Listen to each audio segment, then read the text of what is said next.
परिमंगल करियो महाग्रंथ करण को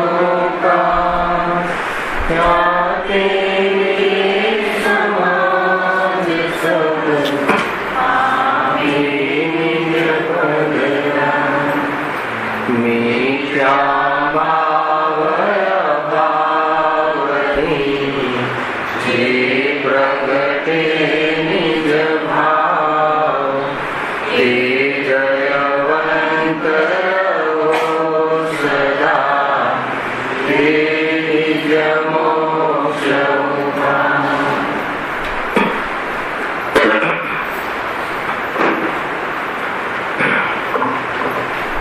आज श्री मोक्ष मार्ग प्रकाशक ग्रंथ से बीजा अधिकार पर આપણે સ્વાધ્યાય ચાલી રહ્યો છે. એમાં કર્મના ઉદયમાં જીવની ક્રિયામાં કેવા નાટક થાય છે એની ચર્ચાનો અહીંયા ટોપિક છે. એમાં પણ દર્શન મોહની કર્મના ઉદયથી અર્થાત એના ઉદયના નિમિત્તથી જીવનો જે અયથાર્થ અભિપ્રાય વિપરીત અભિપ્રાયરૂપ જે શ્રદ્ધાની વૃત્તિ છે એની ચર્ચા આપણે વિશેષ રીતે અહીંયા કરી.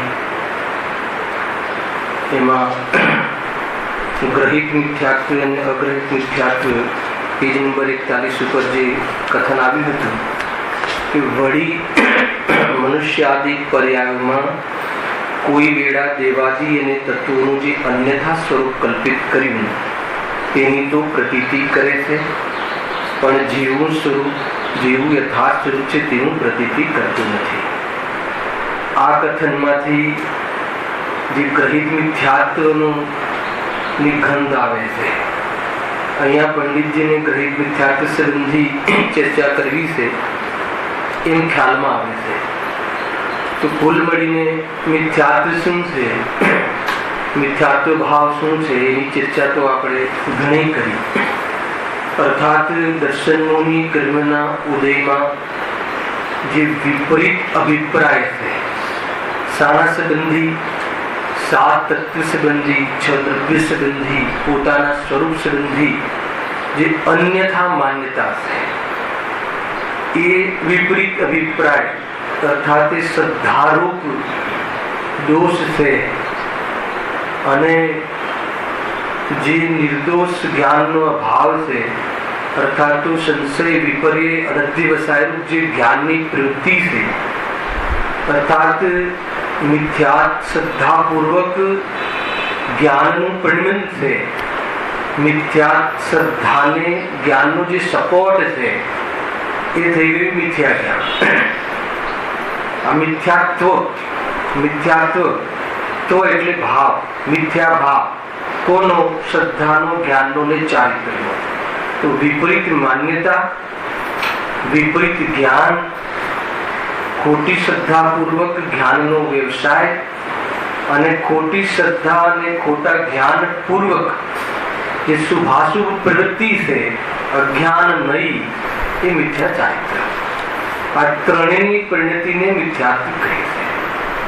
શું કહ્યું? અજ્ઞાન રૂપ જ્ઞાનની શુભ ઉપયોગ રૂપ પ્રવૃત્તિ ભલે શુભ પરિણામ કરે પરંતુ શુભ પરિણામ અર્થાત કસાયની મંદતામાં એમને ગમે, એમાં ધર્મ લાગે, એના ફળની ચાહના રહે તો એ શુભ ભાવ પણ કેવું થઈ ગયું? મિથ્યા ચારિત્ર રૂપ થઈ ગયું. શુભ ભાવ તો શુભ ભાવ જ છે પરંતુ એમાં અભિપ્રાયની ભૂલ શું રહી કે જે શુભ ભાવ થયો, દયાદાન ભક્તિ આદિના જે ભાવ થયા એ ભાવમાં શું ભૂલ થઈ ગઈ કે કસાયની મંદતાના ફલમાં રસ છે, કસાયની મંદતામાં પોતાની અધિકતા ભાસે છે, મહાન ભાસે છે. મિથ્યા ચારિત્ર એટલે મિથ્યા શ્રદ્ધા જ્ઞાન પૂર્વક અજ્ઞાન પૂર્વક જે જ્ઞાનની શુભ અશુભ ઉપયોગમય જે પ્રવૃત્તિ છે એને શું કહે છે? મિથ્યા ચારિત્ર.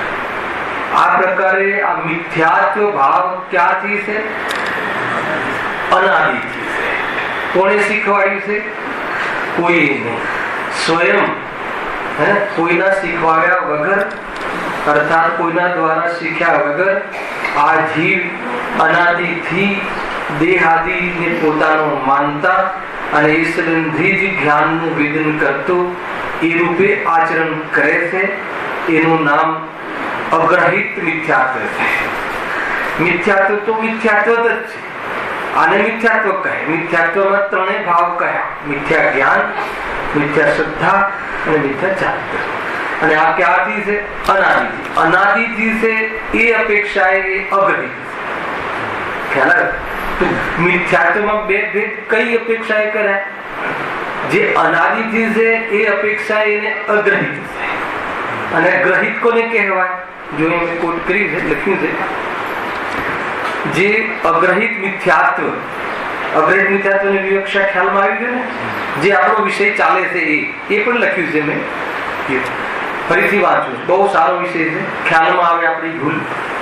અનાદિથી નિજ ભગવાન આત્માને ભૂલીને, પોતાના જ્ઞાન સ્વાભાવિક ભગવાન આત્માને ભૂલીને, જ્ઞાન આદિ એનો સ્વભાવ છે એવું સ્વરૂપ ભૂલીને, એમ સ્વ અને પર સંબંધી વિપરીત અભિપ્રાય, બંને પ્રત્યે વિપરીત અભિપ્રાય.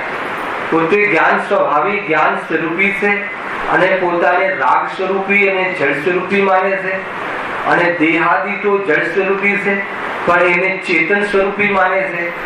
આ સ્વ અને પર સંબંધી જે માન્યતાની ભૂલ છે, એ સંબંધી માન્યતા જે ખોટી છે, એને શું કહેવાય છે? મિથ્યા દર્શન, મિથ્યા શ્રદ્ધા.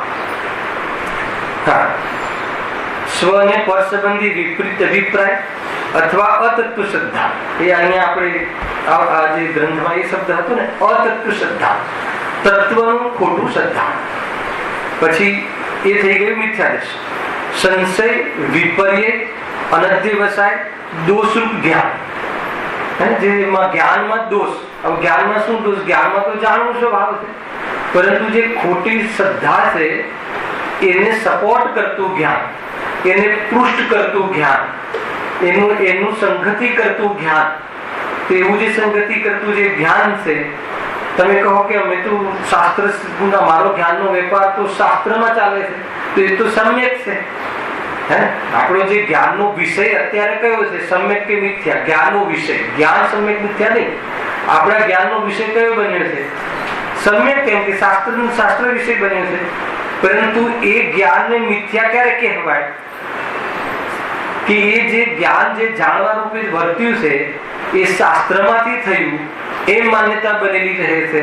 અર્થાત જે જ્ઞાનનો ઉગાડ થયો એનું અભિમાન આવે છે, તું એટલો નથી એક સમયની જ્ઞાનની પર્યાય જેટલું, પણ પોતાને એટલો જ માને છે, એટલું એનું અભિમાન કરે છે. આ કયું થયું જ્ઞાન? કેમ મિથ્યા થયું? મિથ્યા અભિપ્રાયના કારણે જ્ઞાન પણ મિથ્યા થયું. ખ્યાલ? હવે આવી મિથ્યા શ્રદ્ધા અને મિથ્યા જ્ઞાન રૂપ જેનું જીવન છે, શ્રદ્ધા જ્ઞાન છે, એની જે અજ્ઞાનમય પ્રવૃત્તિ, જો લખ્યું આગળ, તથા અજ્ઞાન પૂર્વક ઉપયોગની શુભાશુભ પ્રવૃત્તિ. હવે આવા અજ્ઞાન પૂર્વક ઉપયોગની શુભાશુભ પ્રવૃત્તિ ભલે શુભ પરિણામ કરે. શુભ અશુભ ભાવ કયા ગુણની પર્યાય છે? ચારિત્રિક ગુણની વિકારી પર્યાય છે. હવે એમાં અજ્ઞાન શું છે? શુભ અશુભ ભાવમાં ભેદ કરે છે. શુભ સારો, અશુભ ખોટો. તો અશુભ ભાવથી જે ફળ મળે છે એને નથી ચાહતો, અને શુભ ભાવથી ફળ મળે છે એને ચાહે છે. તો આ શાના કારણે? કે એ મિથ્યા શ્રદ્ધાના કારણે એની શુભ ભાવ આદિ પ્રવૃત્તિ જે કરે છે એમાં પણ એનો મિથ્યા અભિપ્રાય શું છે? કે એનાથી લાભ અલાભનો ભેદ કરે છે. તો આ થઈ ગઈ મિથ્યા ચારિત્ર. હવે લખ્યું છે આ પ્રવૃત્તિ જે વગર શીખવે અનાદિથી ચાલી આવી છે. હવે આ છે મિથ્યાત્વ. હવે આને અગ્રહિત કેમ કહ્યું? કે આ અનાદિથી ચાલ્યું આવે છે એટલે અગ્રહિત. અગ્રહિત, નવું ગ્રહણ નથી કર્યું, અને કોઈના દ્વારા ગ્રહણ નથી કર્યું. બે આમાં ટોન લેજો. કોઈના દ્વારા ગ્રહણ નથી કર્યું અને નવું ગ્રહણ નથી કર્યું, નવું નથી શીખ્યું. હે ને? હવે એકેન્દ્રીય બટાકાનો જીવ, નિગોદનો જીવ હે ને, જે હજુ ત્યાંથી બહાર આવ્યો નથી એકે વાર, તો ત્યાં જઈને કોણે શીખવાડ્યું? શીખી શકે એવી જ્ઞાનની યોગ્યતા પણ નથી. શીખવાની યોગ્યતા ક્યારે થાય છે? પંચેન્દ્રિય જીવ પણ કયો? સંઘની પંચેન્દ્રિય. સંઘની પંચેન્દ્રિયની યોગ્યતા થાય પર્યાયમાં, એટલે શીખવાડવાનું અને શીખવાનો કાર્યક્રમ ચાલુ થાય છે. એના પહેલા તો શીખવાડવાનો કાર્યક્રમ જ નથી, અવસર જ નથી. તો જ્યાં અવસર જ નથી તો પછી કોને શીખવાડ્યું? કોઈ નહીં. તો અનાદિનું ચાલે છે. એ અપેક્ષાએ એ મિથ્યાત્વને અગ્રહિત કરે. બરાબર છે? હવે એ જ મિથ્યાત્વને ગ્રહિત ક્યારે કહેવાશે એની ચર્ચા હવે હાલ કરીએ. ગ્રહિત ક્યારે કહેવાશે? ઉપયુક્ત અગ્રહિત મિથ્યાત્વ. ઉપયુક્ત એટલે શું? હમણાં જે કહ્યું એ અગ્રહિત મિથ્યાત્વ કે જે અનાદિનું છે, એ મિથ્યાત્વ જે કુદેવાદીના ઉપદેશથી, અન્ય કારણો પરિસ્થિતિઓથી અધિક પુષ્ટ થાય છે. સારાથી કુદેવાદીના ઉપદેશથી, અન્ય કારણોથી અને પરિસ્થિતિઓથી. આ અન્ય કારણ અને પરિસ્થિતિમાં શું લેવું? તો કે બહારમાં ચમત્કાર લાગે ને, અને ગણપતિએ દૂધ પીધું, આમ થયું એટલે આમ થઈ ગયું, એ બધી બહારમાં પરિસ્થિતિ બનતી જોવા મળે છે ને. કોઈએ આમ કર્યું એટલે બરાબર થઈ ગયું, ફૂંક મારી એટલે એના કર્મો ખરી ગયા. તો એ બધું જે બહારમાં પરિસ્થિતિઓ બને છે, અન્ય કારણ જોવા મળે છે બહારમાં, ખરેખર એમ છે નહીં, પણ એને ભ્રમથી એને શું થાય છે કે આના કારણે આ થયું એમ માની લે છે. અને કુદેવ કુગુરુ કુશાસ્ત્ર એને કુગુરુ કહેવાય કે જે રાગનો ઉપદેશ આપે, રાગની પુષ્ટિનો ઉપદેશ આપે, પાપ પુણ્યમાં ધર્મ બનાવડાવે. એવા જે ગુરુ છે, એવા જે દેવ છે, એવા જે શાસ્ત્ર છે, એના ઉપદેશના માધ્યમથી ખ્યાલ આવે. શરીરથી હું પોતે એ તો અનાદિથી માનતો હતો, અને આ શરીરથી સુખ મળે છે એવું નવા ઉપદેશથી પાછું ગ્રહણ કરે. તો એ શું થઈ ગયું? નવો ઉપદેશ કોના માધ્યમથી? કુદેવ કુગુરુ કુશાસ્ત્રના માધ્યમથી. તો એનાથી અધિક પુષ્ટ થાય. એટલે એ ખોટી માન્યતાને કોઈના માધ્યમથી, કુદેવ કુગુરુના માધ્યમથી અધિક પુષ્ટ કરવું. એવી જે પરિસ્થિતિ છે, એવા જે પરિણામ છે, એને શું કહેવાય? ગ્રહિત મિથ્યા. નવું ગ્રહણ કરે છે, અર્થાત અનાદિનું છે એને નવું, એને પુષ્ટ કરે છે. કોના માધ્યમથી? ઉપદેશના માધ્યમથી. કોના ઉપદેશના માધ્યમથી? કુદેવ કુગુરુ કુશાસ્ત્રના ઉપદેશના માધ્યમથી. તો મિથ્યાત્વ બે છે કે એક જ છે? મિથ્યાત્વ તો એક જ છે, પણ અનાદિનું એ અપેક્ષાએ કે જે છે અનાદિથી, અને જે ગ્રહિત એ અપેક્ષાએ કે એને પુષ્ટ કરે છે. ફરીથી એનું એક કામ ચાલુ રાખે છે. તે કુદેવાદ હવે ગ્રહિત મિથ્યાત્વનું લક્ષણ બતાવે છે. ગ્રહણ તો કરે છે, પછી શું કરે છે? તે કુદેવાદીના અન્ય કારણો આદિને, એ કુદેવાદીને, એ કુશાસ્ત્ર આદિને, એ ઉપદેશને, એ પરિસ્થિતિઓને, એ ચમત્કારોને, દુનિયા ચમત્કાર બતાવે છે. હાથ સફાઈને પણ લોકો આમાં ઉપયોગ કરે છે. ચમત્કાર બતાવે, હાથમાં કંકુ બતાવે, આમાં આ બતાવે, હાથ ચાલાકીથી કંકુ ખરતું બતાવે, તો એને એમ લાગે કે પક્ષીઓની પેલી છાટ પડે તો કે અહીંયા ચંદનનો વરસાદ થયો, અહીંયા આમ થયું. ઘણી પ્રકારનું પરિસ્થિતિઓને એમ. તો એ કુદેવાદીને, એ પરિસ્થિતિઓને હિતરૂપ માનવા, પછી એને પૂજ્ય માનવા, એનો મહિમા એવી મિથ્યાત્વમાં આવશે. બધું પોતાના કરતા ધરતા હરતા માનવા રૂપ, જાણવા રૂપ, એ રીતે જાણવું, એ રીતે માનવું, અને તે કહે એ અનુસાર આચરણ કરવું, અનાચરણ કરવું. એ જેમ કહે એમ, કુદેવાદી જેમ કહે એમ કે તું આમ કરજે, તું આ રીતે કરજે, આની બલી ચડાવજે, આ દિશામાં બેસજે, આમ ઉભો રહેજે, જે પણ જે બી પરિસ્થિતિ જે કહે એ સંબંધી આચરણ કરે છે, એ સંબંધી પ્રવૃત્તિ કરે છે. કેમ કરે છે? કે એનાથી મને લાભ મળશે, એનાથી હું સુખી થઈશ, એનાથી હું કાયમી ટકી જઈશ, હું અજર અમર થઈ જઈશ. અહીંયા કહે છે કે તારો સ્વભાવ અજર અમર છે, આત્મા ખરેખર મરતો જ નથી. એ સંબંધી તને ખ્યાલ ન હોવાના કારણે અનાદિથી શરીર છૂટતા હું મરી ગયો, શરીર મળતા હું ઉપજ્યો, એવી અનાદિથી તારી ખોટી માન્યતા છે. અને વર્તમાનમાં કોઈ કહે કે તારું શરીર ક્યારે નાશ ન થાય એવી જાતિનું અમે તને એવી જાતિના અમે તને ઉપાય બતાવીએ છીએ. તું આ ઉપાય કર તો તારું શરીરનો ક્યારે પણ અભાવ નહીં થાય. એમ થોડી કહે છે તારા શરીરનો અભાવ નહીં થાય. એ પણ શું કહે છે? તારો અભાવ નહીં થાય. અભેદ કરીને કથન કહે છે. હવે તારો અભાવ નહીં થાય એટલે આ શરીરનો અભાવ નહીં થાય. અને વસ્તુ સ્વરૂપમાં તો શરીરનો તો અભાવ, સંયોગનો તો વિયોગ થવાનો જ છે.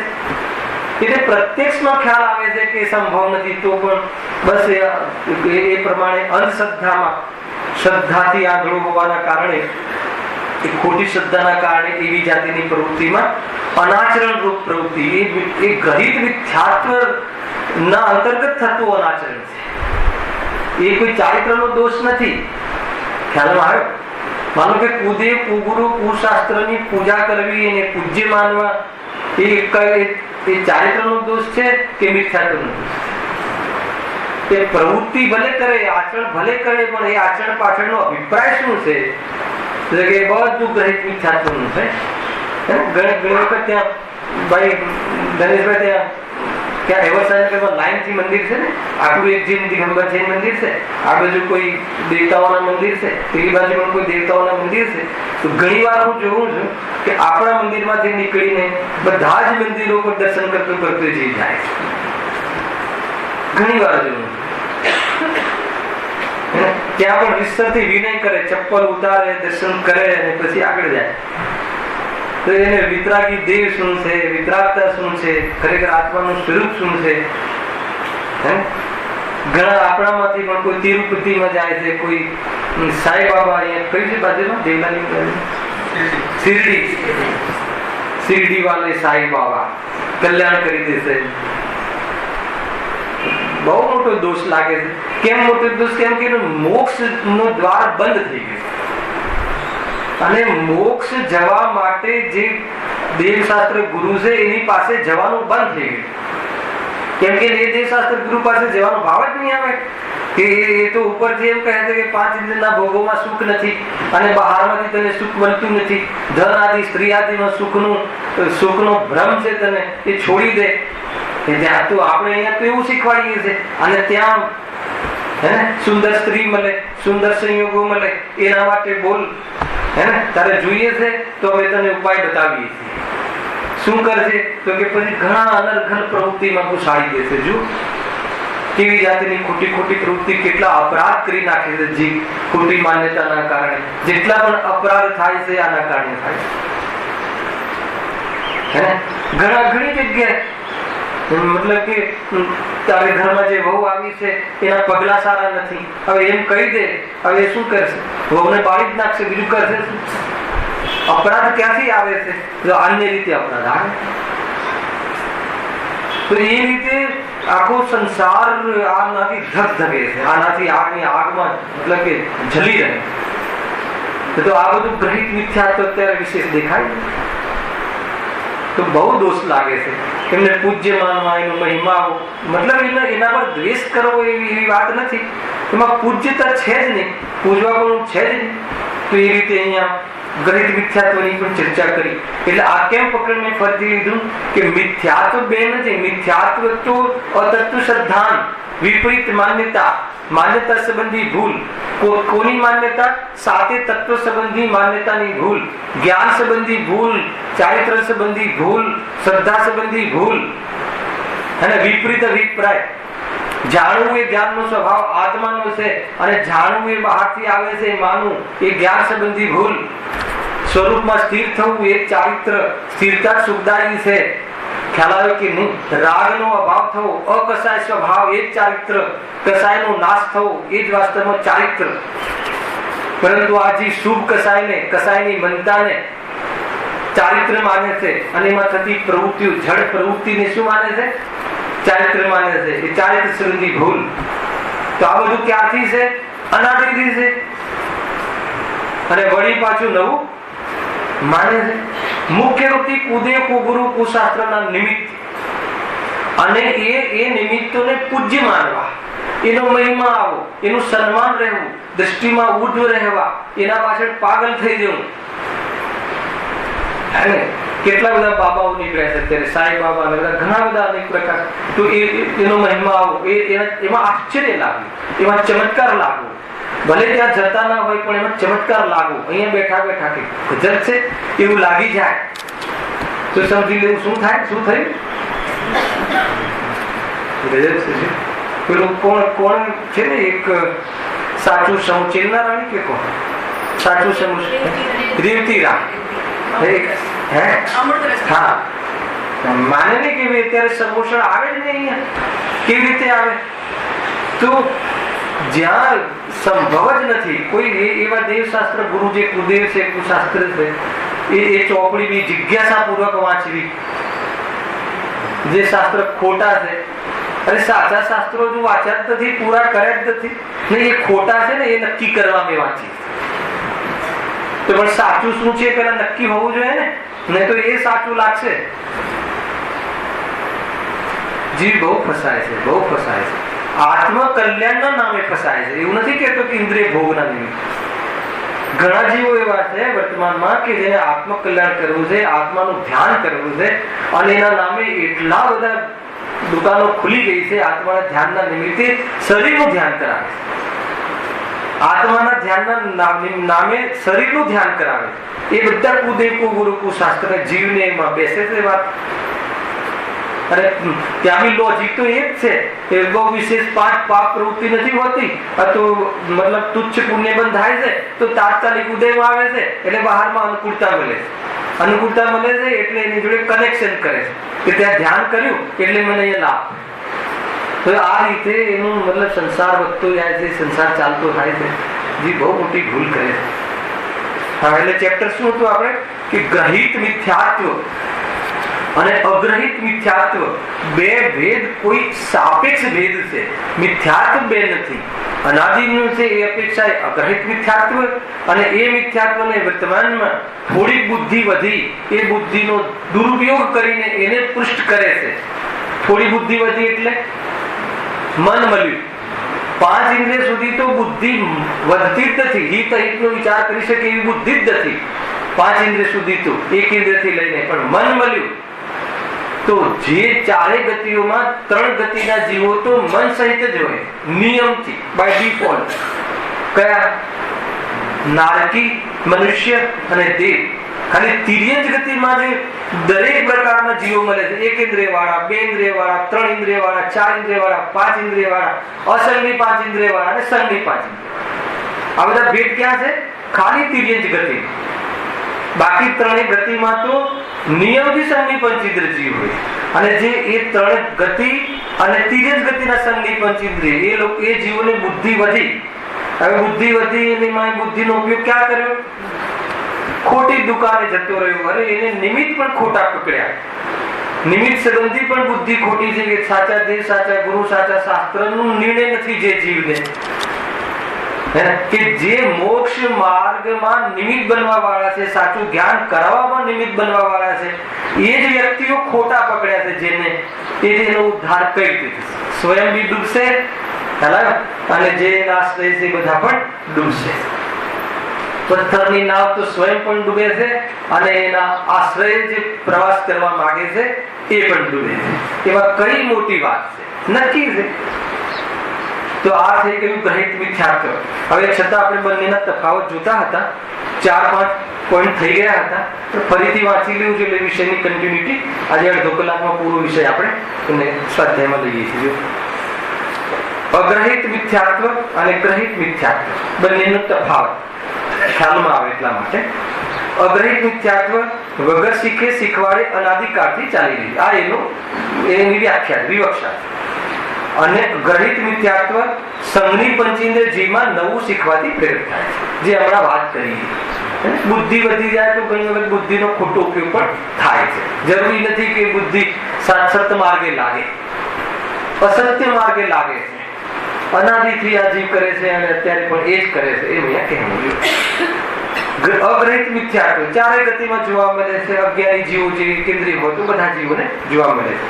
અને ગ્રહિત મિથ્યાત્વ આનો પ્રારંભ અજ્ઞાનવશ. આનો પ્રારંભ એટલે શું? પુષ્ટિ કરવાનો પ્રારંભ. એનાથી એ ખ્યાલ આવે છે કે એકેન્દ્રિય જીવ કરતા સંઘની પંચેન્દ્રિય જીવ મોટા પાપ કરી શકે. ખ્યાલ આવે? એને આકરો બંધ પડે છે, નવો આકરો બંધ પડે છે. જો આનો પ્રારંભ અજ્ઞાનતાવશ મુખ્ય રૂપથી છે. એવું છે શાસ્ત્રમાં 17 કોડા કોડી જે સાગર મિથ્યાત્વનો બંધ કરવાની ક્ષમતા કોનામાં? એકેન્દ્રિયમાં નથી, મનુષ્ય જીવમાં છે. અને એમાં બી કોઈ જગ્યાએ કહ્યું છે મુખ્ય રૂપથી જૈનીઓ આવી ભૂલ કરતા હોય છે. જૈનીઓ કે જેને મિથ્યાત્વના ભાવ કરવાનું સાધન મળ્યું છે, ત્યાં એવું મળવા છતાં વિપરીત અનુભવ કરે છે. ધર્મક્ષેત્રોમાં ધર્મક્ષેત્ર આદિ જે છે એનો ખોટો મિસયુઝ કરે છે.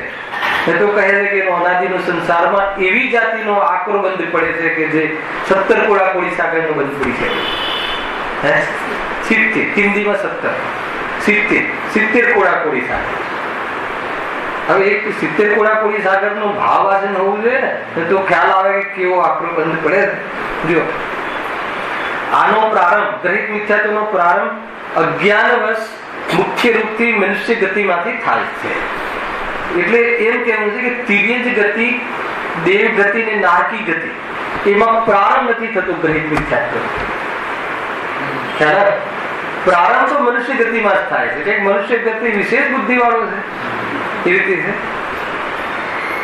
મનુષ્ય ગતિમાંથી થાય. અહીંના સંસ્કાર બસ ક્યારેક તિર્યંચ અને દેવ ગતિમાં પણ જોવા. અહીંના સંસ્કારો, એવા સંસ્કાર દંડ લઈને જાય તો ક્યારેક ત્યાં પણ એવા નાટક કરે છે. મંત્ર તંત્ર આ બધું આની અંદર થાય. બહુ મોટો વિસ્તાર છે ગ્રહિત મિથ્યાત્વ, બહુ મોટો. દુનિયામાં જ્યાં નજર નાખો ત્યાં ગ્રહિત મિથ્યાત્વ દેખાશે, જ્યાં નજર નાખો ત્યાં. સાચા દેવશાસ્ત્ર ગુરુને માનવા વાળા કેટલા જૈની લોકો, એ પણ જૈનીમાં પણ કેટલા ખ્યાલ. અને એ સાચા દેવશાસ્ત્ર ગુરુ પાસે આવે ખરો, પણ વૃત્તિ પાછો એનો એ લઈને આવે. એવા જીવો પણ બહુ હોય. શું કહ્યું? નાળિયેર ચડાવવાની આદત ક્યાંય નથી જતી એમ ના. ખ્યાલ? ભગવાનને પેલું શું કહેવાય, લાચ, રિશ્વત આપવાની આદત એને અહીંયા પણ જતી નથી. અને ત્યાં પણ દીવા કરવાની આદત, અહીંયા પણ દીવા કરવાની આદત. એટલે શું? હું 5 દીવા કરીશ, ભગવાન મારું આ કામ સફળ થઈ જજો. હે ને? હું કાલે 11 રૂપિયા ચઢાવીશ. 11 રૂપિયામાં વિતરાગતાને ખરીદવા માંગે છે. એને ખ્યાલ નથી કે વિતરાગી દેવ શું છે, વિતરાગી શાસ્ત્ર છે. હજુ એની વૃત્તિ ગઈ નથી. 7મા અધિકારને જીતુભાઈ ગુરુદેવશ્રીએ 7મા અધિકારને સૂક્ષ્મ ગ્રહિત મિથ્યાત્વનું કહ્યું. તથાપિ દેવશાસ્ત્ર ગુરુ તો અને સુદેવ છે, સુગુરુ સુશાસ્ત્ર છે. સાચા દેવશાસ્ત્ર ગુરુના સંયોગમાં રહે છે, પણ એ શાસ્ત્ર વાંચીને ઉલટા અર્થ કાઢીને ગ્રહિત મિથ્યાત્વનું પોષણ કરે છે. નવું ગ્રહણ કરે, સૂક્ષ્મ મિથ્યાત્વ. 7મો અધિકાર આવશે ત્યારે વિસ્તારથી કહેશું. મતલબ કે જૈન શાસ્ત્રોમાંથી પણ પોતાના ખોટા અભિપ્રાયની પુષ્ટિ કરવી, હે ને? નિશ્ચય સાથે વ્યવહાર હોય છે.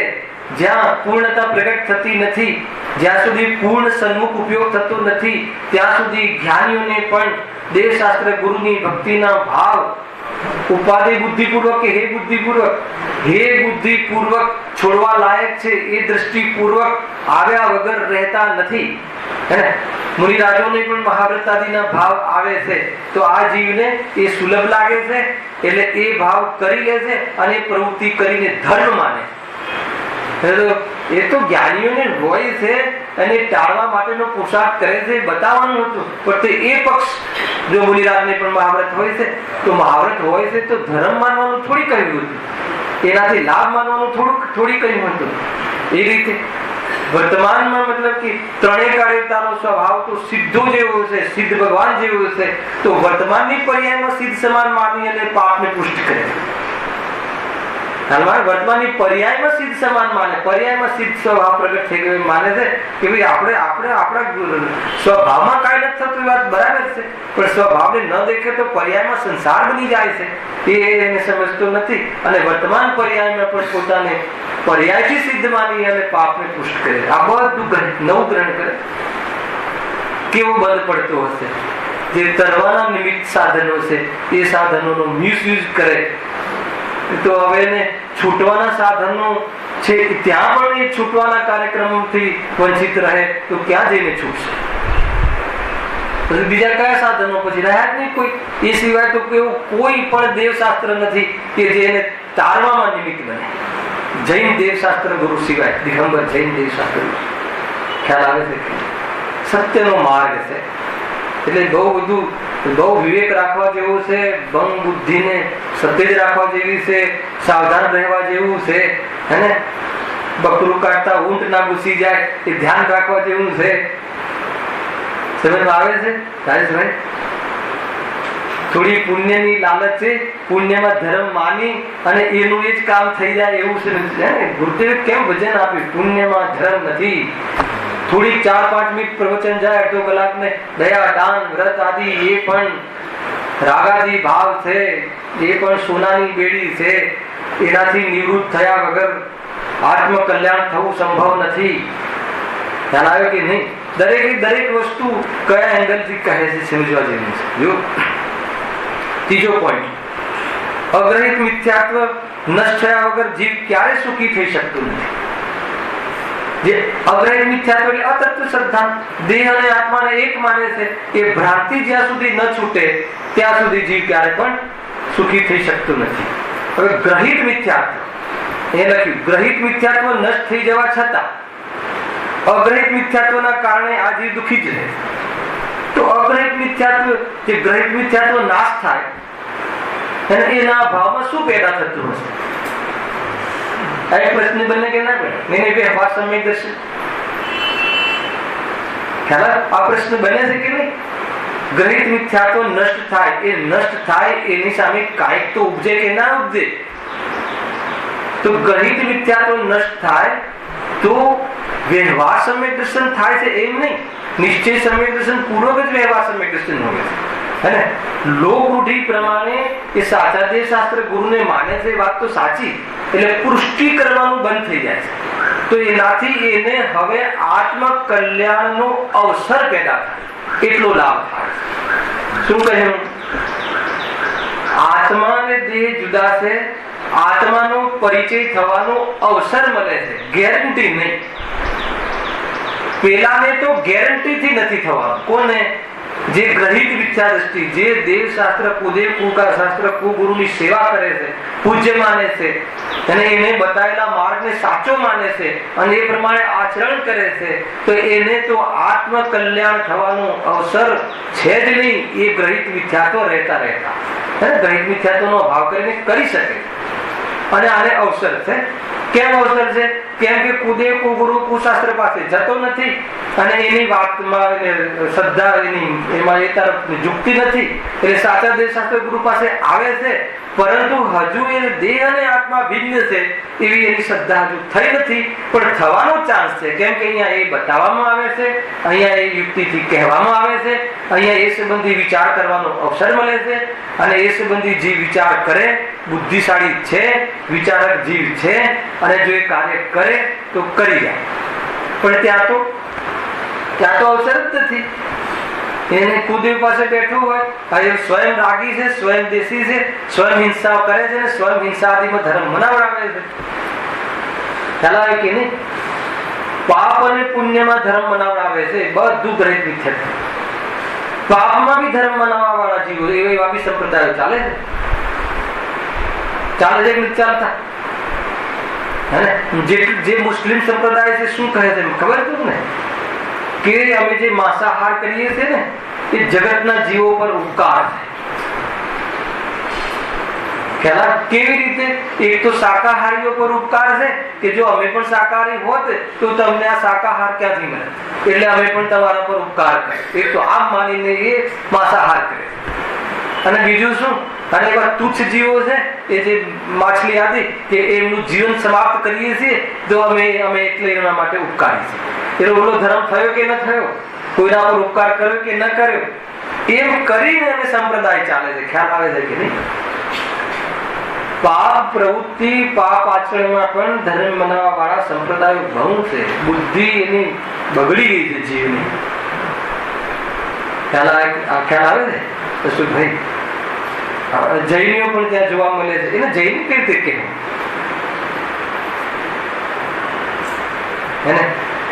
એક જીવના બચ્ચાઓને મારી અને પોતાની જે જીભની જે લાલસા છે, એની ગદ્ધતા અને એ પૂરી કરવી. ખ્યાલ આવે છે?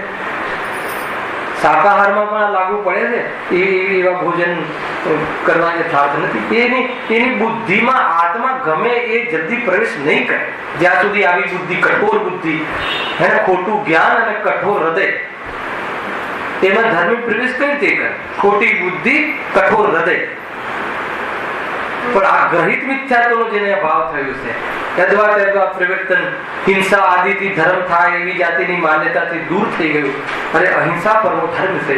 વાસ્તવમાં ભગવાન મહાવીર કહે છે રાગ દ્વેષ પરિણતિમાં પેદા થવું એ વાસ્તવમાં હિંસા છે, આત્માની હિંસા છે. અને એને લઈને બહારની હિંસા પણ થાય છે. તીવ્ર કસાયમાં જ બહારના જીવોની હિંસામાં નિમિત્ત બનીએ છીએ આપણે. તો કહે છે કે વાસ્તવમાં રાગ દ્વેષ અંતરંગ હિંસા અને બહિરંગ હિંસા બંનેનું કારણ છે કે નહીં? રાગ દ્વેષ અંતરંગ હિંસા કઈ રીતે? પોતાની પર્યાયમાં આનંદ જ પેદા ના થવા દેવો એ અંતરંગ હિંસા. અને જયારે રાગ દ્વેષ રાગ તીવ્ર થઈ જાય, કોનો? બેટાનો, બેટીઓનો, દીકરાઓનો, દીકરીઓનો રાગ તીવ્ર થઈ જાય તો એના અરમાનો પૂરા કરવા માટે એને જે કઈ કરવું પડે એ કરે. જેટલી હિંસા, જેટલું ખોટું બોલવું પડે, જેટલા ખોટા કાવા દાવા કરવા પડે એ કરે છે. શાના કારણે? દીકરાના કારણે કે દીકરાની તીવ્ર રાગના કારણે કરે છે કે નથી કરતો? પણ એ થતું નથી. વસ્તુ તો ઉદય આધીન થાય અથવા યોગ્યતા અનુસાર થાય. સમજો છો બરાબર? ઘણી બધી વાતો છે. તો જે એને માર્ગ છોડી દીધો, ખોટો માર્ગ, ખોટો માર્ગ છોડી દીધો એટલે ખોટો માર્ગ બતાવનારાનું આગળનું છોડી દીધું એ જીવ ધન્ય છે. સાચો માર્ગ બતાવનારા દેવશાસ્ત્ર ગુરુ દિગંબર તો એમના શરણમાં આવ્યો છે. હવે એ સાચો માર્ગ બતાવશે તો એને શું મળે છે? અવસર મળે છે કે એના ભાવમાં કઈ પુષ્ટિ થવાનું અથવા એને મોહ મંદ પડે. વ્યવહાર સમ્યક દર્શન તો સાચા દેવશાસ્ત્ર ગુરુનો રાગ જે છે એ તો આત્માનુભૂતિ પૂર્વક જે રાગ આવે છે એ સંબંધી જે શ્રદ્ધાનો વિકલ્પ છે એને વ્યવહાર સમ્યક દર્શન કહે છે. એ તો ચારિત્ર ગુણની પર્યાય છે વ્યવહાર સમ્યક દર્શન. ગુરુદેવે આ વાત કહી હતી. વ્યવહાર સમ્યક દર્શન એ તો દેવશાસ્ત્ર ગુરુની ભક્તિનો ભાવ અને આ સત્ય છે એવા વિકલ્પાત્મક શ્રદ્ધા એ તો ચારિત્ર ગુણની પર્યાય. અને આ જે ગ્રહિત મિથ્યાત્વ છે એ તો શ્રદ્ધા ગુણની વિપરીત પર્યાય છે. એ સમજ ત્યારે વિષય આવશે ત્યારે આપણે ઓર વિસ્તારથી લઈશું. અહીંયા શું કહે છે? ગ્રહિત મિથ્યાત્વ નષ્ટ થઈ જવા છતાં અગ્રહિત મિથ્યાત્વના કારણે આજે દુઃખી જ રહે, સુખી નથી થતો, પરંતુ સુખી થવાનો ચાન્સ મળે છે. એટલું ધ્યાનમાં રાખજો. સુખી તો ક્યારે થાય? અતત્વ શ્રદ્ધાન તૂટી જાય અને સાચા તત્વનું શ્રદ્ધાન થઈ જાય. જ્ઞાનનું, જ્ઞાયકનો વિશ્વાસ આવી જાય, દેહ હું નથી એવો વિશ્વાસ આવી જાય, ત્યારે દેહ જવા છતાં એને દુઃખ થતું નથી. બસ આ છે કેટલું સુંદર અને સાચું સટીક લોજિક છે. એ છે જો ચોથો પોઈન્ટ. અગ્રહિત મિથ્યાત્વ એકલું હોઈ શકે છે, ગ્રહિત હોય અને ન પણ હોય. જો પંચેન્દ્રિય સુધી મન વગરના ત્યાં તો અગ્રહિત જ હોય છે. અને મનુષ્ય આદિ સંઘની પંચેન્દ્રિયમાં પણ અગ્રહિત મિથ્યાત્વ એકલું હોઈ શકે છે, ગ્રહિત મિથ્યાત્વ ન પણ હોઈ શકે. અને એ બધામાં આપણે લોકો આવી શકીએ કે આપણે ખોટા દેવ, ખોટા શાસ્ત્ર, ખોટા ગુરુ પ્રત્યે કોઈ ભાવના છે જ નહીં. સાચા દેવશાસ્ત્ર ગુરુના શરણમાં આવીએ છીએ તો એ આપણે એક પ્રકારથી ગ્રહિત મિથ્યાત્વ વગરના જીવો ગણાવી શકીએ. ખ્યાલ આવે કે નહીં? પણ ગ્રહિત મિથ્યાત્વ નષ્ટ થઈ જવા છતાં અગ્રહિત મિથ્યાત્વના કારણે આ જીવ દુઃખી જ રહેલા એ પતી ગઈ. ગ્રહિત મિથ્યાત્વ હોય તો અગ્રહિત અવશ્ય જ હોય છે. આ વાત અહીંયા સુધી આપણે આવ્યા હતા અને હજુ 15 મિનિટ છે આગળના પોઈન્ટની ચર્ચા આપણે કરીશું. શું કહ્યું? ગ્રહિત મિથ્યાત્વ હોય તો અગ્રહિત અવશ્ય જ હોય. આ કેમ કે હું પડી ખબર છે? બે સભામાં બેસતો હોય જીવ, ખ્યાલ તો એને એમ થાય કે અહીંયાની વાત પ્રમાણે અમે દેહને આપણા માનતા નથી અને ત્યાં જવામાં શું વાંધો છે, ક્યાં આપણે એને કંઈ આપી દેવું છે, થઈ જાય તો થઈ જાય કામ. તો કહે ગ્રહિત મિથ્યાત્વ હોય અને તારું અહીંયા દેહથી જુદો આત્મા એવું તને સંવેદનશીલ થઈ ગયું હોય એવી ભૂલ નહીં કરતો. અરે અવસર નથી. દેહનો પૂજારી દેહથી આત્મા ભિન્ન છે એ વાત ગમાડે એ વાતમાં દમ નથી. કુદેવ પાસે શાના માટે જાય છે? દેહ માટે, દેહની વ્યવસ્થા માટે, એની અનુકૂળતા માટે. હવે એ અનુકૂળતા માટે જે બહારમાં ઉલટો પોશાક કરતો હોય એ એમ કહે કે ભાઈ અમને ગ્રહિત મતલબ ભલે અમે ત્યાં જઈએ છીએ પણ અમને તો આ ગુરુદેવની વાત જ સાચી લાગે છે, એ વાત માનવામાં આવે? ખ્યાલ આવે કે નહીં? એ આ સભાને લાયક નથી. ગ્રહિત મિથ્યા દૃષ્ટિ સમોષણમાં પહોંચતો નથી. અગ્રહિત મિથ્યાત્વ સમોષણમાં પહોંચે છે. જે ખોટા દેવ, ખોટા શાસ્ત્ર, ખોટા ગુરુનો ચાહક હોય, પૂજ્ય માનતો હોય, એમ લખ્યું શાસ્ત્રમાં કે સમોષણ સુધી પહોંચી શકતું નથી. શાસ્ત્રી સભામાં પહોંચી શકતું જ નથી. પંચમકાળમાં અહીંયા તો સાચી સભામાં આવી શકે છે. કુલ મળીને એમ કહેવું છે કે એટલી તીવ્રતા વાળા જીવો સાચા સુખની શોધ ન કરે. એટલી તીવ્રતા મોહની તીવ્રતા છે, કસાયની નહીં. ત્યાં કસાય ઘણી મંદ હોઈ શકે. ત્યાં એક ખોટા દેવના શરણમાં છે ને. હવે માની લો કે ટાવર તોડે, કોને તોડે? લાદે. ખ્યાલ આવે કે નહીં? હવે એ મતલબ કે એને ખબર છે કે પોતે પણ ખતમ થઈ જવા વાળો છે, તો એ સંબંધી એની કસાય કેટલી મંદ પડી હશે. કસાય કે જે જીવ પોતાનું જીવને જોખમમાં લઈને ખબર છે કે તને મરવાનું જ છે, આ બોમ્બ બાંધીને જાતું અને આખી બિલ્ડિંગ ઉડાવી દે તો એની સાથે તારે પણ ઉડી જવાનું છે. ખ્યાલ પણ એ મતલબ એ મરણ સંબંધી પરિણામ એના કેટલા મતલબ મંદ હશે, પરંતુ કેટલો મોહ તીવ્ર હશે કે મરીને પણ સ્વર્ગ ચાહે છે. ખ્યાલ આવે છે કે નહીં? એ રીતે ટ્રીટમેન્ટ આપે છે. એ લોકો ટ્રેનિંગ આપે છે, તમે આ કામ કરો તો જન્નત મળશે. જન્નત એટલે એ લોકો મોક્ષ માને. જન્નત એટલે સ્વર્ગ. મતલબ મરીને પણ તું સ્વર્ગમાં જા. તો એ રીતે ખોટી બધી ત્યાં બી કસાય મન તો એટલી બધી થઈ જાય છે કે શું કહેવાય એમ. એવું જરૂરી નથી કે કસાયની મનતા આપણા કરતા એ લોકોને કસાયની તીવ્રતા વધારે હોય. એમની મોહ તીવ્ર હોય. મોહ તીવ્ર, ખ્યાલ આવે? મોહ તીવ્ર, અને મોહની તીવ્રતામાં પછી કસાય તીવ્ર થઈ જાય. એ રીતે મોહ તીવ્ર એટલે શું? ભ્રમ. બસ આમાંથી જ સુખ મળે, તમે જ મને પાર ઉતારવા વાળા છો એટલું. મતલબ કે એકદમ એટલી અંધશ્રદ્ધા એટલી તીવ્ર હોય છે કે જેથી સુધી એને માનવા તૈયાર ન થાય. 10 જણ સમજાવે કે આ ખોટા છે, આમ છે, નહીં તમે બીજું બધું કહો, એમના વિશે કઈ નહીં કહેવા. ભીડિયા તમારાથી અમે તમારા ભગવાન વિશે કઈ કહીએ છીએ, તમારે અમારા ભગવાન વિશે કઈ નહીં કહેવા, બાકી બધું તમે કહો એ ચાલશે. હવે એ રીતે તો એ જીવને ઉપદેશ પણ આપવું ન જોઈએ એમ કહ્યું. એટલી તીવ્રતા વાળા જીવને કેમ નહીં આપવો? એ કસાયની ત્યાં મંદ ન પડે તો એ સાંભળવું કઠિન છે. નહીં સાંભળે, ઝઘડા થશે, દ્વેષ વધશે, રમખાણ થઈ જશે, યુદ્ધ થઈ જશે, થઈ રહ્યા છે. થાય છે કે નહીં? સાંપ્રદાયિકના નિમિત્તે થવા વાળા યુદ્ધ, હે ને, ધર્મ સંપ્રદાયના નામે થતા યુદ્ધ આજે એ તો ચાલી રહ્યું છે. અયોધ્યા, આ તે બધું શું છે? અહીંયા અમારું ખબર હતી, ઓલા કે અહીંયા અમારું હતું. ધર્મના નામે લૂંટ ચાલે છે. એ રીતે છે. ચેતવા જેવું છે ભાઈ, ઉપયોગ આપવા જેવું નથી. એક પેરેગ્રાફ પણ વાંચીને સમય બરબાદ કરવા જેવું નથી. કેમ કે ત્યાં આપણું કઈ છે જ નહીં. હે ને? આપણા રામ ભગવાન હતા જે મોક્ષે ગયા, એ આપણા રામ ભગવાન જે સત્ય વાસ્તવમાં ભેદ હતા, મોક્ષગામી ગયા. એ રીતે છે. જો આ એટલું બધું મોટું પેટ છે જીતુભાઈ આનો વિષય બહુ મોટો છે. ખેર આ સભામાં વિસ્તાર કરવાની કોઈ જરૂર નથી, એટલે સામાન્ય ટોપિક કહી દઉં છું. પાંચમું, આ કોઈ પરના કારણથી નથી. કયું અગ્રહિત મિથ્યા તો કોઈ અનાદિથી છે. એ અગ્રહિત મિથ્યાત્વનું લક્ષણ શું છે? ખોટી શ્રદ્ધા, ખોટી ચારિત્ર, ખોટું જ્ઞાન. પરંતુ સ્વયં વિપરીત શ્રદ્ધા, જ્ઞાન, ચારિત્રના કારણે રહે છે. તેથી તેના નષ્ટ થઈ જવાથી, એટલે શું?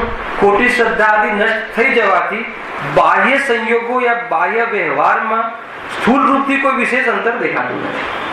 કેમ કે આ આચરણ સંબંધી ભૂલ નથી, આ શ્રદ્ધા સંબંધી ભૂલ છે. સમજો, બહુ મોટો આમાંથી સિદ્ધાંત નીકળી શકે છે. ખ્યાલ આવ્યો?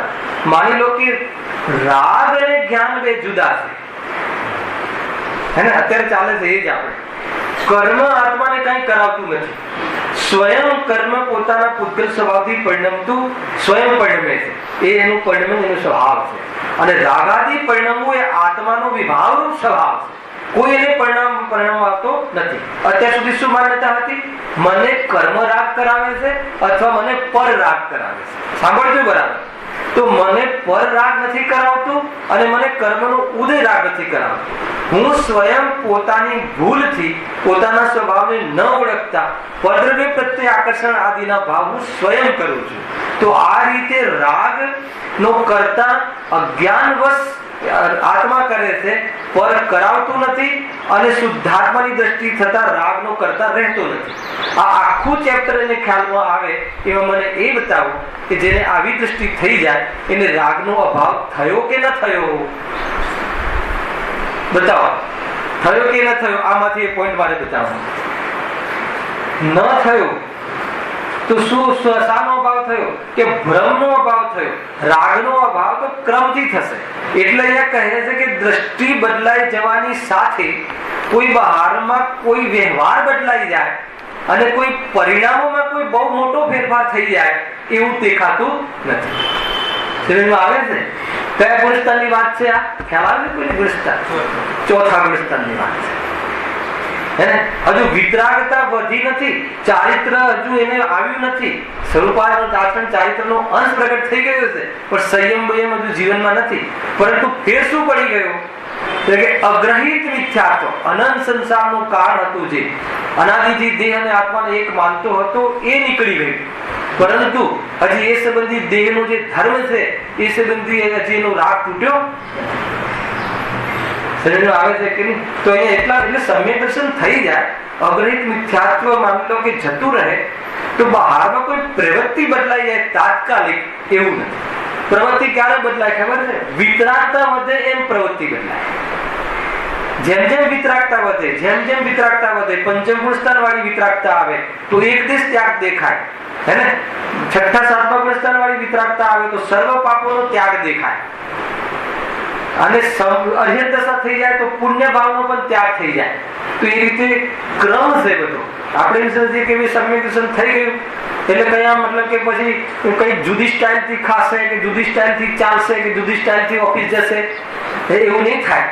લોકો જુદી સ્ટાઇલ કરીને માને છે કે મને સમ્યક દર્શન થઈ ગયું છે, એ બહુ મોટો ભ્રમ છે. ખ્યાલ આવે કે નહીં? દર્શન કરવા જશે તો કઈ જુદી રીતે, આમ શું જુદી રીતે, શું સંભાવ છે? જે રીતે ગુરુદેવ નમસ્કાર કરતા હશે એ જ રીતે તો આપણે નમસ્કાર કરતા હશું, પણ બહુ મોટું અંતર શ્રદ્ધામાં છે. દિશા બદલાઈ ગઈ છે. કેમ કે એમને જે ભક્તિનો ભાવ આવે છે ને, ગુરુદેવને એ ભક્તિનો ભાવ આવે છે એ એમને કષ્ટમય લાગે છે.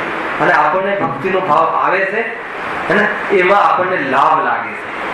જ્ઞાનીઓ પણ દેવશાસ્ત્ર ગુરુની પૂજા કરે છે પણ એમને કામના હોતી નથી, અને અજ્ઞાની પણ દેવશાસ્ત્ર ગુરુની પૂજા કરે છે પણ કામના હોય છે. અંતર ખ્યાલમાં આવ્યો?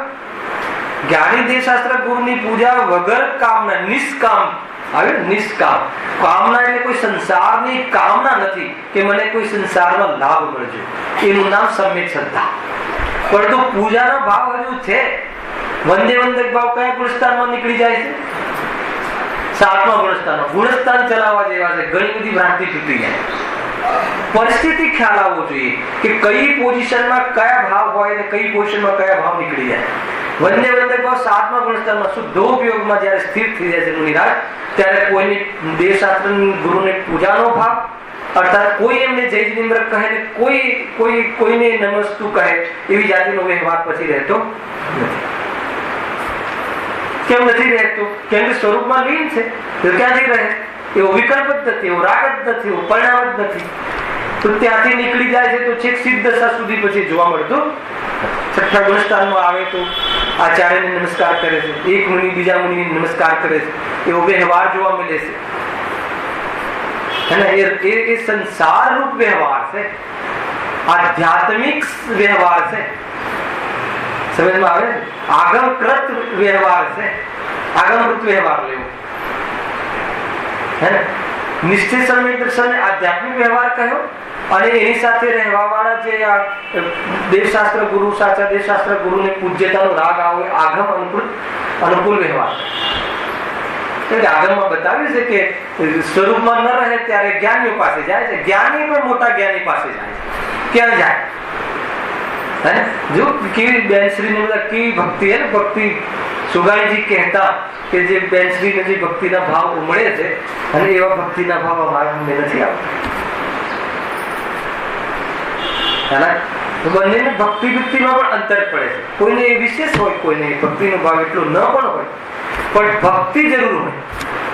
ભક્તિ એટલે પૂજ્યતા જરૂર હોય, પણ એવા ભાવ ઘણાને બહુ લંબાય, ઘણાને ન લંબાય, એવા અંતર પડતા હોય છે. કેમ કે એ રાગ ભાવ છે ને, એટલે એક જ વ્યક્તિને ઘણીવાર ઘણી ભક્તિ ઉમળે અને ઘણીવાર એટલી ભક્તિ ન પણ ઉમળે.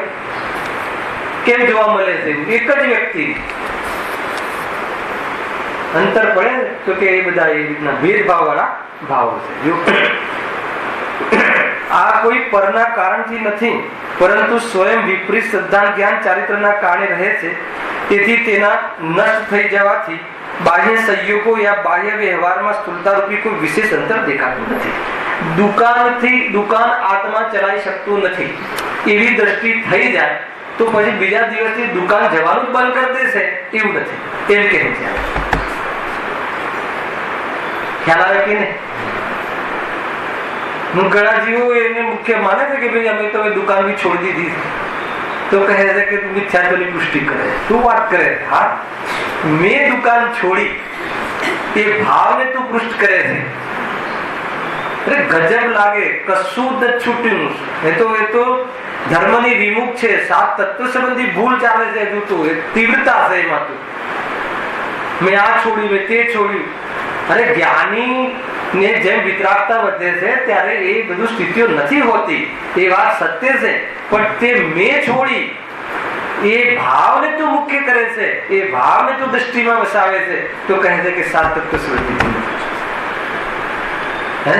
બહુ જીનાગરનું જે મોટું ચેપ્ટર છે 7 તત્વ સંબંધી ભૂલ. આની વિસ્તારથી ચર્ચા કયા ગ્રંથમાં છે કોઈને ખબર? સમયસા 13મી ગાથામાં 7 તત્વ ને 9 પદાર્થનું નામ આપે છે, અને પછી દરેક અધિકાર હે ને, આશ્રમ અધિકાર, સંવર અધિકાર, મોક્ષ અધિકાર, કર્તા કર્મ અધિકાર, પાપ પુણ્ય અધિકાર. પેલા 2 સિદ્ધાંત મુખ્ય: કર્તા કર્મ અધિકાર કે જેમાં મોટી ભૂલ છે, અને પછી પાપ પુણ્યમાં જીવની બહુ લાલચ છે એટલે પાપ પુણ્ય અધિકાર. પછી બધા તત્વના અધિકારો છે કે નહીં? જીવ અધિકાર, અજીવ અધિકાર, આશ્રય અધિકાર. તો એ શું છે? એ તત્વ સંબંધી ભૂલની ચર્ચા કરે છે. એમાં ચારિત્રની મુખ્યતાથી દ્રવ્યાન યોગમાં કથન નથી. રાગના અભાવની વાત સમયસારમાં નથી કરી. રાગ તારો સ્વભાવ જ નથી એ વાત કરી. અંતર ખ્યાલમાં આવે ને, ગ્રંથો વાંચવાની સ્ટાઇલ પણ ખબર હોવી જોઈએ. કે તમને સમયસારમાં એમ જ કહેશે કે રાગ તો છે જ નહીં. કયો રાગ? અરે તું પર્યાયમાં જે રાગનો કરતા છે એ તો અજ્ઞાનના વશ છે, રાગ આત્મામાં છે જ નહીં. અને જે એવા આત્માને જોવે છે એવા જ્ઞાની રાગના કરતા બનતા નથી. તો શું બને છે? તો કે રાગના જ્ઞાતા દ્રષ્ટા બને છે, અસ્વામિત્વ ભાવે રાગને જોવે છે. આ થયો સમયસારનો ટોન. ખ્યાલમાં આવે છે શું મતલબ? લેવલ છે ગ્રંથોનું, બહુ ઊંચું લેવલ છે. કોણ કરે? અરે સમયસારમાં તો જ્ઞાન કરે આત્મા એ વાતને પણ નહીં માને, હે ને? કેમ કે સમયસાર તો અક્રિય તત્વને બતાવે છે. અપરિણામી કુટસ્થ તત્વને બતાવે છે કે કેમ કે જ્ઞાન ગુણથી ભરેલો આત્મા છે, જ્ઞાનની ક્રિયા તો ક્ષણિક તો પર્યાયમાં થાય છે, એટલો આત્મા નથી. જેમાંથી જ્ઞાન આવે છે એ જ્ઞાયક છે, એ આત્મા છે. અને જે પર્યાયમાં જ્ઞાન થાય છે એ તો એનો ક્ષણવર્તી અંશ છે, આત્મા એટલો નથી. એટલે આત્મા કેવલ જ્ઞાનની પર્યાય પણ નથી. ખ્યાલ આવે કે સમયસારની આ ઉત્કૃષ્ટ ભેદ જ્ઞાન તમને ખ્યાલ તો છે કે કેવલ જ્ઞાનની પર્યાયથી પણ હું જુદો, એ સમયસારનો બોલ છે. કેવલ જ્ઞાનની પર્યાય જેટલો આત્મા નથી. આત્મામાં તો અનંત જ્ઞાન છે, શક્તિ છે. પર્યાય કેવલ જ્ઞાન તો પરિણમી જાય મને જોઈને, એટલો ભેદ કરે. એટલે 7 તત્વ સંબંધી ભૂલનો જ્યારે પાઠ આવે છે ને, મને બહુ ઇન્ટરેસ્ટ આવી જાય. કેમ કે એ સૌથી મોટી ભૂલ છે. પરિણામની ભૂલ આપણને દેખાય છે. કોઈ ક્રોધ કરતો હોય, કોઈ ખોટું બોલતું હોય, એને એ બધું તો આપણને ભૂલો દેખાય છે. પણ જે અંદરમાં જે છે ને, જો હું સાચું બોલું છું, હે ને, એટલે હું બોલી શકું છું, એ જે મોટી ભૂલ જે છે આત્માની, દેહ અને આત્મા એક માનવાની, વાણીનો કર્તા માનવાની, રાગનો કર્તવ્ય રૂપ જીવન જીવવાની, આ બધી મોટી ભૂલ. જ્યાં સુધી મૂળ ભૂલ નહીં નીકળે, હે ને, જ્યાં સુધી ધનમાં સુખ છે, બુદ્ધિ નહીં તૂટે, અને એના પહેલા કોઈ ધન કમાવાના ભાવને મર્યાદિત કરી દેશે તો એ દબાયેલો કસાય છે.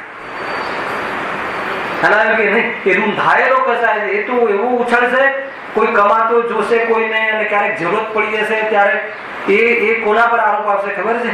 આ વાત મેં ના માની હોત ને ગુરુદેવની, ખ્યાલ આવે શું કહું છું, આ વાત ના માની હોત ને તીર્થંકરની, તો અત્યારે મારી આ દશા ના હોત. સમજમાં આવે તો શું કહું છું? આરોપ આપે છે ભગવાન ઉપર, તીર્થંકરો ઉપર, ગુરુ ઉપર. એના કરતા શાંતિથી આપણે ધંધો કર્યો હોત. ધનમાં સુખ નથી, એ વાત નથી એને ખબર, એટલે એના પહેલા કોઈ ધન કમાવાના ભાવ સીમિત કરી નાખે. ખ્યાલ આવે કે નહીં? તો શાની છૂટ આપી પીતે જો? તમને એવું લાગ્યું કે નહીં, જ્યાં સુધી એ ન થાય ત્યાં સુધી તો ધન કમાવાની છૂટ ને? અરે ધનમાં સુખ નથી એ નિર્ણય કરવાની છૂટ. બીજી દિશામાં કેમ પકડી લઈએ છે જીવ? તમે તો કીધું કે એના પહેલા ધનમાં સુખ નથી, એના પહેલા ધન કમાવાની મર્યાદા કરે તો દુર્દશા થાય છે. તો મર્યાદા તો કરવી, પણ ધનમાં સુખ નથી એ પૂર્વક કરવી, એમ કહું છું. સમજમાં આવે ને કોઈ ટોન? ને એના પહેલા કોઈ બી તમે મર્યાદા કરશો તો એ જીવને બહુ ભારે લાગે, બહુ ભારે લાગે. સમજ્યા વગરના નિયમો, સમજ્યા વગરના તપ, સમજ્યા વગરના વ્રત વાસ્તવમાં ક્લેશ કરાવે છે. વસ્તુનું સ્વરૂપ એ રીતે છે. એને કાલે લઈશું બાકીના પોઈન્ટ. અહીંયા જ આવ્યા હતા, પણ હવે કન્ટિન્યુટી છે એટલે કાલે ક્રમભંગ નહીં થાય. આપણે કાલે 5 માંથી લઈને આગળ પોઈન્ટ 10 એક પોઈન્ટ છે નીચે જ આપણે કાલે. સહેજં શુદ્ધ